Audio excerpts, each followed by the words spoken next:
예, 법경제학 13번째 강의입니다. 지난 시간에 이어서 법원에서 부의 재분배, 즉 가난한 사람과 부자를 고려해서 판결을 내리는 것이 어째서 옳지 않은가 죄송합니다.에 대해서 설명을 계속하도록 하겠습니다. 지난 시간에 제 설명의 요지는 부의 재분배는 아주 중요한 정부의 기능이지만 이것은 세금을 통해서 정부가 하고 있는데 이것을 세금 한 곳으로 모아서 하는 것이 좋지 법원은 법원대로 하고 예를 들어서 회사 내에서는 또 회사 내대로 뭐 승진이나 이런 거를 가난한 사람을 더 시킨다든지 학교에서도 뭐 가난한 학생을 더 많이 뽑는다든지 이런 제도를 시행하는 것은 경제학적으로 효율적이지 않고 또 가난한 사람을 돕는데 효과적이지도 않다라는 내용이었는데요. 그걸 구체적으로 무슨 말인지 지금부터 설명해 보도록 하겠습니다. 계속해서 그 오래된 20년 된 트럭을 모는 가난한 분과 그 아주 최신식 제일 비싼 벤츠 BMW 차를 모는 이 두 사람의 교통사고의 사례를 가지고 생각해 보도록 하겠습니다. 첫 번째, 저는 마치 이 트럭은 정말 가난하신 분이 운전하고 벤츠는 정말 부자가 운전한다고 말씀을 드렸지만 판사 입장에서 누가 부자인지 알 수 있나요? 판사님은 다 아는 거 아닌가요? 라고 생각하시겠지만 저도 경제학자로서 사람들이 가난하고 부자고 이 정도에 따라서 어떻게 행동하는가를 연구하고 싶은데요. 정부에서 가장 알려주지 않는 것이 어떤 사람의 소득이 많은가 적은가 하는 자료입니다. 이 자료를 갖고 있는 딱 한 곳이 어디냐? 국민의 세금을 걷는 국세청입니다. 왜 소득이 많으면 세금을 더 많이 내야죠. 소득이 적으면 한 푼도 안 내다가 10% 20% 내고 정말 제일 부자이신 분은 40%가 넘는 세금을 내기 때문에 국세청이 국가에서 또는 전 세계에서 특정인의 소득을 가장 잘 파악하고 있는 곳이다. 그렇다고 해서 다 파악하는 건 아닙니다. 그렇지만 가장 잘 파악하고 있는 것이 국세청이다. 본인 이외에는 국세청이 모든 자료를 갖고 있는데 이게 개인정보이기 때문에 정말 중요하고도 중요한 개인정보이기 때문에 국세청에서 절대로 다른 곳에 알려주지 않습니다. 아마 법원에서 판사님이 요청해도 알려주지 않을 겁니다. 자, 그럼 판사님이 그냥 오래된 낡은 차를 몰면 가난한 사람이고 최신식 자동차를 몰면 부자이다 라고 가정하는 게 맞을까요? 판사님은 사실 어떻게 보면 이 가난한 트럭을 모는 사람이 아껴서 지금 몇백억, 몇천억의 돈이 있는 알고 보면 알부자일 수도 있고 벤츠를 모시는 분은 예를 들어서 한때는 잘 살았으나 이제 가세가 기울어서 이 벤츠로 몰래 무슨 택시 비슷한 불법 운행을 하는 분일 수도 있어요. 그래서 외모나 이런 어떤 가지고 있는 물건만 보고 빈부의 격차를 판단하는 것은 저희가 생각하는 것보다 부자라고 생각한 사람이 가난하고 가난한 사람이 부자가 될 확률도 상당히 존재한다. 그래서 판사님께서는 자료가 없는 상태에서 겉모습만 보고 이런 경우 되게 많습니다. 그 부자인 줄 알았는데 아니든지 가난한 줄 알았는데 부자인 경우가 저도 살다 보면 많이 있고요. 기자분들도 제가 아는 기자분들도 그런 경우를 좀 당해서 가끔 취재 후에 배신감을 느꼈다고 하는데 판사님 앞에서 당신 부자입니까 아닙니까? 판사님 아무리 물어봐도 만약에 이게 자기한테 영향을 미친다 그러면 다 가난하다고 하겠죠. 그래서 부자인지 가난한지 부의 정도를 정확히 모르는 판사님께 빈부격차를 고려해서 부의 재분배를 고려해서 판결을 내리세요라고 하는 거는 사실 말이 안 된다. 그럼 판사님께 거기 오는 모든 사람이 소득이 얼마나 되는지를 다 국세청에서 통보해 준다? 거기 뭐 판사님만 계십니까? 거기 사무원도 있고 법원에 뭐 경찰도 있고 거기 많은 사람이 있는데 그 사람이 한승구 교수가 판결을 받으러 왔을 때 한승구 교수의 연수입이 얼마고 어디서 얼마가 들어오고 재산이 얼마인지 이거를 아는 게 정당한가요? 저는 아마 헌법소원 낼 것 같아요. 왜 내가 지금 잘못한 것만, 교통사고 냈으면 교통사고만 처리해야지, 교통사고 내고 뭐 횡단보도 무단횡단했다고 갑자기 전 세상에, 뭐 전 세상은 아니어도 그 수많은 법원에 있는 사람에게 나의 그 귀중한 소득 정보를 다 까발리느냐. 이게 말이 안 되죠. 그래서 이게 첫 번째, 국세청 이외에는 당신이 얼마 버는지 파악을 못한다는 게 첫 번째 이유입니다. 두 번째 이유, 정말 판사님이 또 그 천리안이 있어갖고 관심법이 있어갖고 얼굴 딱 보면 부자인지 가난한지 안다고 해봅시다. 그래서 역시 트럭 운전사 분이 가난해요. 그래서 트럭 운전사 분에게 유리한 판결을 내리기 시작했어요. 그래서 이게 무슨 말이냐면은 비싼 외제차 타면은 교통사고 났을 때 2천만 원 다 온팡 쓰고, 트럭 운전사는 잘못해도 보상금 하나도 안 낸다 라는 소문이 쫙 퍼지는 거예요. 그럼 어떡합니까? 이제 낡은 트럭을 부자들이 사겠죠. 왜? 낡은 트럭 몰고 다니다 교통사고 나면 얼마나 좋아요. 마음 놓고 운전하다 교통사고 내면 그 사고 낸 상대방 차가 다 물어주니까 일부러라도 사고 내겠네요. 그래서 이거의 문제는 뭐냐면, 처음에는 트럭 운전사는 가난하다라고 생각했는데 오히려 나중에는 웬만큼 잘 사는 사람들이 갑자기 모두 트럭 구매해서 트럭을 몰고 다니게 될 가능성이 있다라는 거죠. 이게 뭐냐면, 이런 그 경제 왜곡을 가져오는 걸 경제학자가 제일 싫어하는데, 정부의 어떤 정책에 따라서 소비자들이 다 외제차나 아니면 승용차 타고 싶은 사람들이 갑자기 다 디젤 트럭을 몰고 나와서 공해도 더 발생되고, 오래된 디젤 트럭이니까 길도 더 막히고 공해도 더 많이 발생되고, 이런 일이 벌어지는데 이게 다 누구 탓이다? 법원이 트럭 타는 사람은 가난하다고 생각한 탓이 되겠죠. 저는 세 번째가 제일 큰 문제라고 생각되는데요. 부자들 입장에서 다른 데서 교통사고 나면 잘못에 따라서 절반 나누는지, 내가 10%밖에 책임이 없고 상대방이 90%면 내가 10%만 책임지던지 하는데, 내가 아무리 조금만 잘못해서 이 사고의 10%밖에 책임이 없다고 해도 상대방이 찢어지게 가난한 사람이면 판사님이 아니다, 이거 돈 다 네가 내라, 저 사람 불쌍해서 어떻게 이 사람이, 그래 그 사람이 신호위반하고 다 잘못했지만 가난한 사람은 낼 돈이 없잖아요.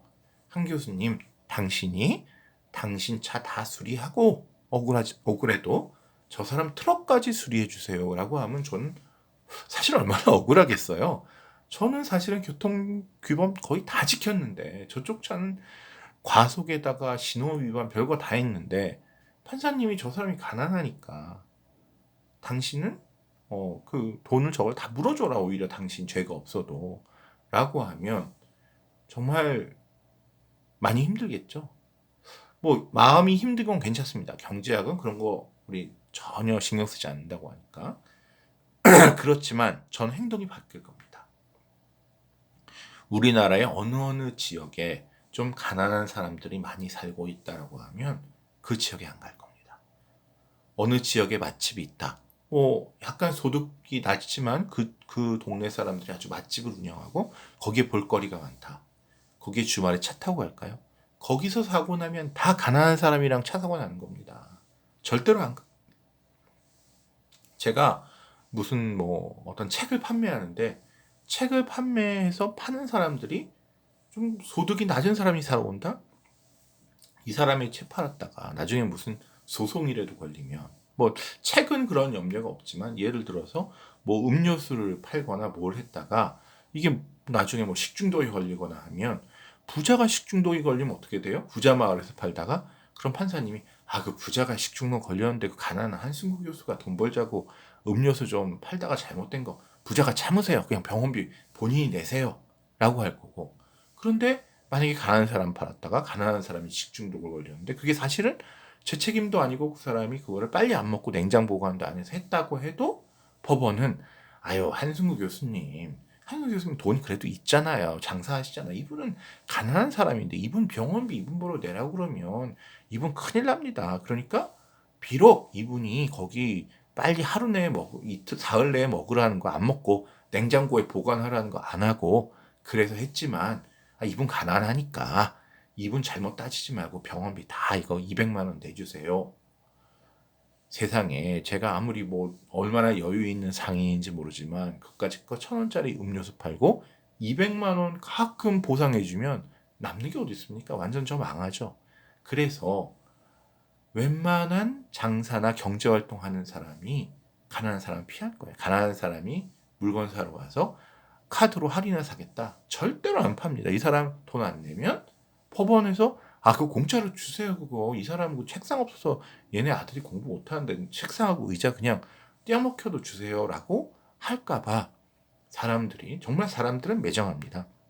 그리고 그렇게 돈을 이제 뭐 여러 가지 이유로 뜯기다 보면 장사 당연히 못하는 거죠. 그래서 모든 사람이 어떻게 보면 가난한 사람을 불가촉이라고 생각해서 상대를 안 해서 이 가난한 분들도 경제활동을 해서 먹고 살아야 되는데 물건을 사지도 팔지도 못하는 점점 그게 어려워지는 그리고 자기 동네에는 좀 산다는 중산층도 안 오고 가난한 사람들만 바글바글 왜? 그 동네 가서 짬 붙거나 교통사고 나면 다 부자들이 책임지니까 절대로 안 갈 거 아니에요. 그래서 오히려 보호해 주려다가 가난한 분들이 경제활동을 못해서 더 가난해지는 상황이 분명히 벌어질 수 있다. 아닌 것 같으시죠? 글쎄요. 그렇지만 결론은 뭐냐? 이런 U 플러스 이거를 막고 있는 곳이 없다면 모르겠는데 국세청에서 이걸 막거든요. 그래서 뭐 50대 50으로 해서 트럭 운전사분이 2천만 원 중에 1,000만 원 하고 자 굶어 죽게 생겼어요. 그럼 어떻게 하느냐? 아니 정부에서 저기 복지를 책임지는 부서가 있잖아요. 그래서 복지 후생청에서 이 사람들을 나와서 이 사람들에게 밥도 나눠주고 학교도 보내주고 교통사고는 교통사고지만 그래서 가난하게 되면 거기에 따른 생활 보조금을 주는 것이 맞다라는 거죠.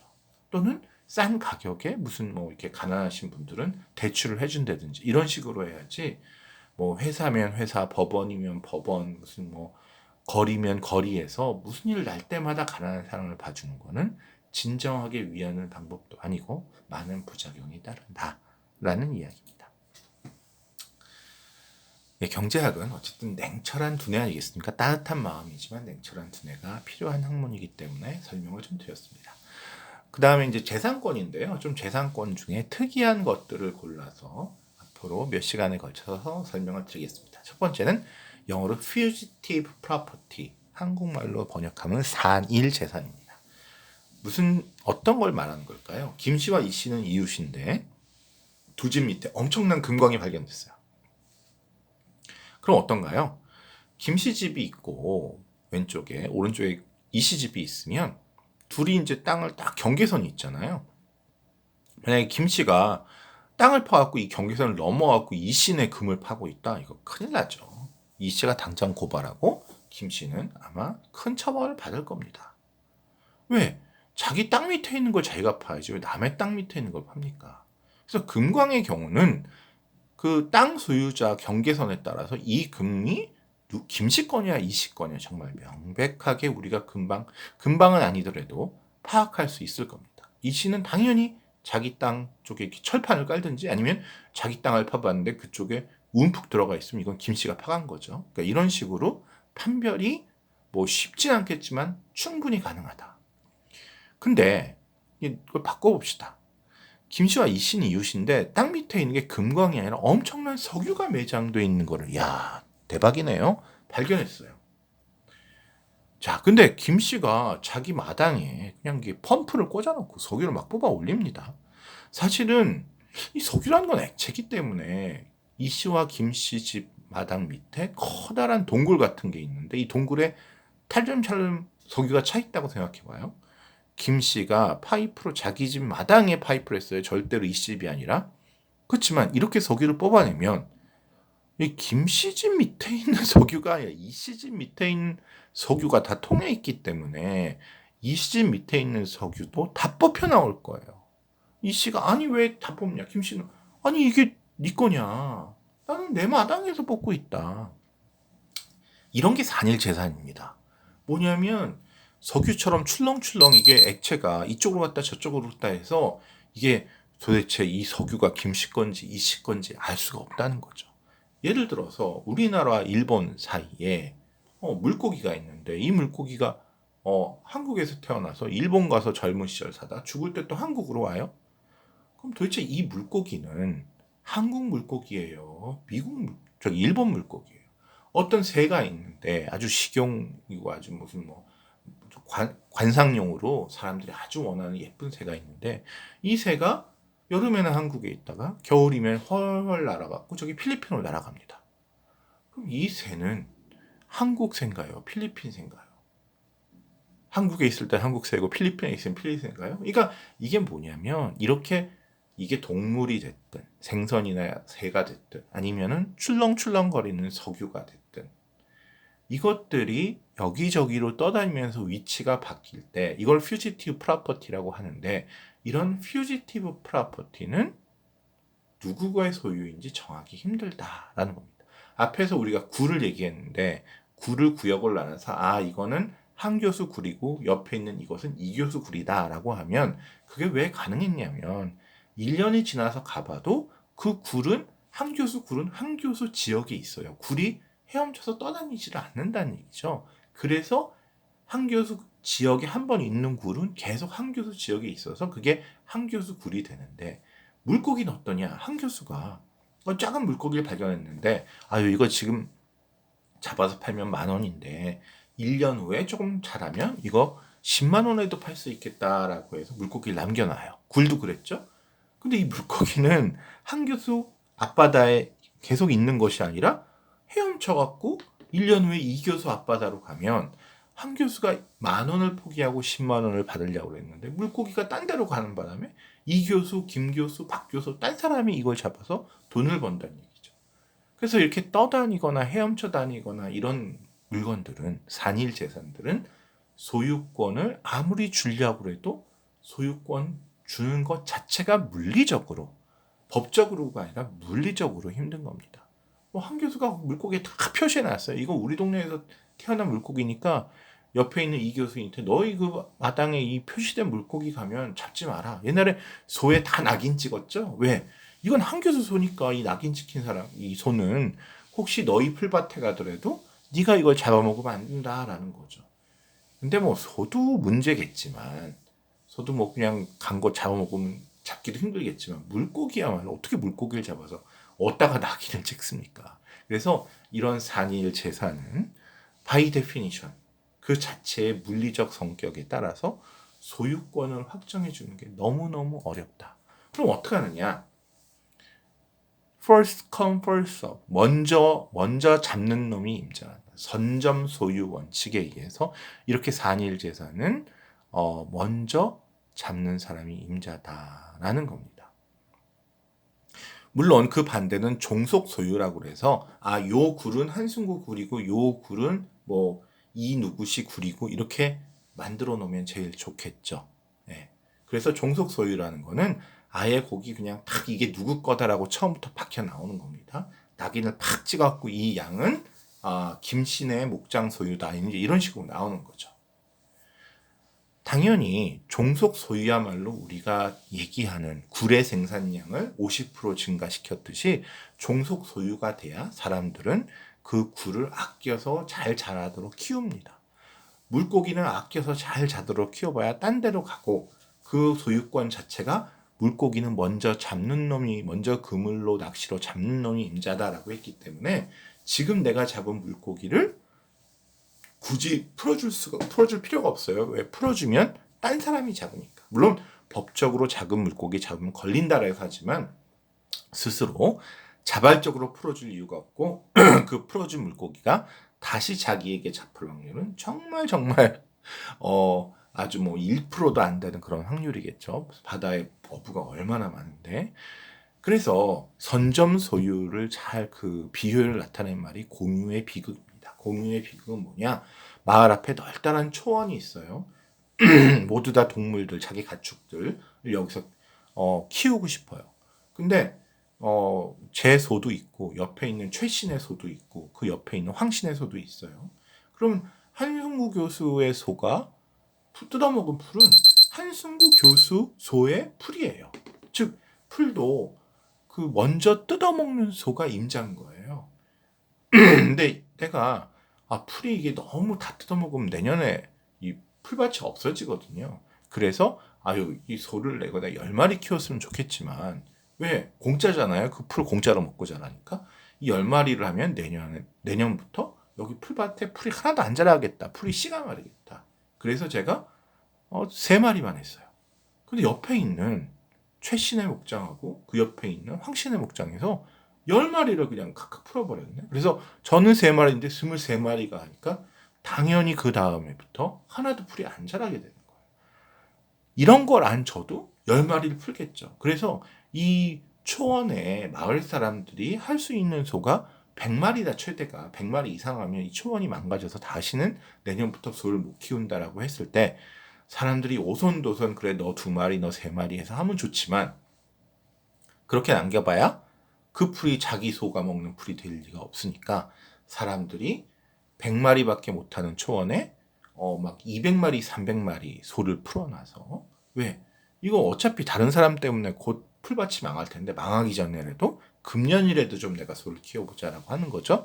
그래서 마을 공동 소유의 초지가 그 풀밭이 다 망가진다라는 것을 이야기하는 말이 공유의 비극입니다. Tragedy of Commons가 마을 공유의 어떤 땅이라는 얘기죠.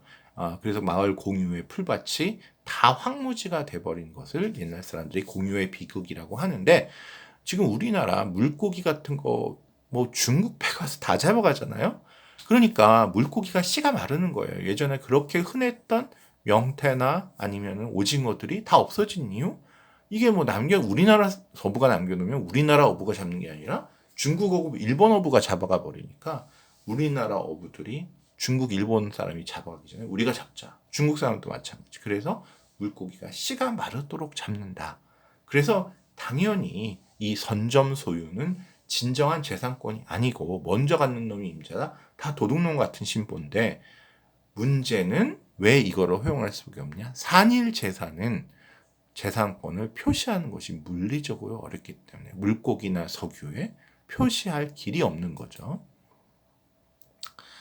그래서 사실 저는 노벨 경제학상을 가장 주고 싶은 사람이 누군지는 모르지만 철조망을 발명한 사람이라고 봅니다.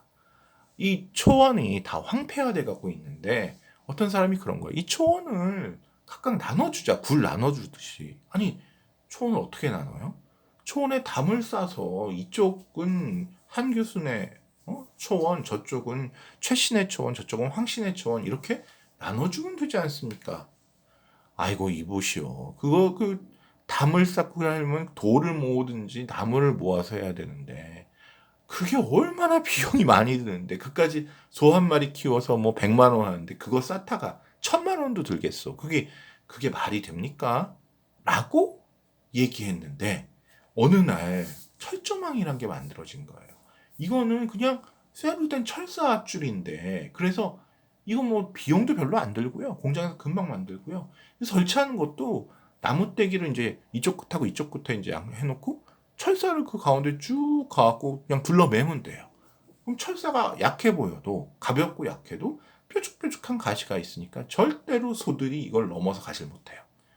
그래서 획기적으로 거의 아주 싼 가격에 이 커먼스 공동 목축지를 공동 초지를 풀밭을 다 나눌 수 있었다는 거죠. 그래서 이렇게 나눌 수 있게 됨으로써 사람들이 이 풀밭에는 한승구 교수 이 풀밭에는 최씨나 황신의 이제 소가 안 들어오겠구나. 여태까지는 내가 풀밭 잘 가꿔도 남의 소가 와서 다 먹으니까 가꿀 필요가 없었는데 요 풀밭은 내가 이제 소를 10마리 키우면 큰일이니까 매년 3마리만 키우면서 오래오래 몇십 년 동안 이 풀밭에서 내가 소를 키워야지라는 계획이 쓴다는 거죠.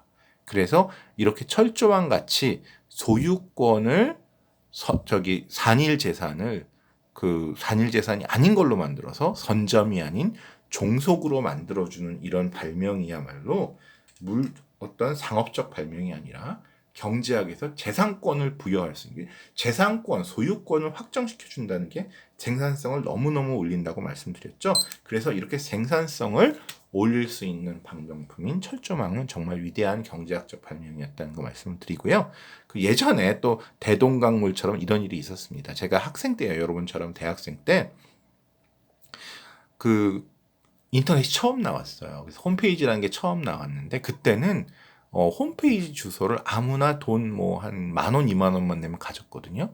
어떤 젊은 사람이 롤렉스닷컴이라는 거를 롤렉스 시계 아시죠? 유명한 시계. 이거를 돈 내고 가져버렸어요. 그래서 롤렉스 회사에서 나중에 왜냐면 그때는 정말 그 회사들도 인터넷이 뭔지 몰랐거든요. 그래서 인터넷 주소를 롤렉스를 해보려니까 어떤 이상한 나라의 젊은 사람이 롤렉스닷컴이라는 거를 자기 주소로 가지고 있는 거예요. 당연히 이 롤렉스닷컴에 손님들이 들어왔는데 이게 뭐야? 어디 저기 뭐야? 이게 아주 훌륭한 무슨 저기 시계 롤렉스 시계 사이트인 줄 알고 살려고 들어갔더니 어디 미국의 저 대학생이 거기 나와서 깔깔깔깔 웃고 있는 거예요. 그러니까 롤렉스 시계 회사가 얘한테 그 롤렉스닷컴을 팔아라. 너 이거 저기 10,000원 주고 샀지? 우리가 10,000원 거 줄게. 했더니 이 사람이 당연히 10,000원에 팔겠어요? 이 사람이 뭐라고 그러냐면 아이고 뭐 이거 한 2, 30억 주셔야 되지 않을까요? 제가 정확한 액수는 모르지만 어마어마한 부자가 됐다고 합니다. 그래서 아주 초창기에는 이렇게 선점을 해버리는 거죠. 정말 이것도 정말 비효율적인데 인터넷이 처음 나왔을 때 삼성, 여러분 만약에 뭐가 나오면요.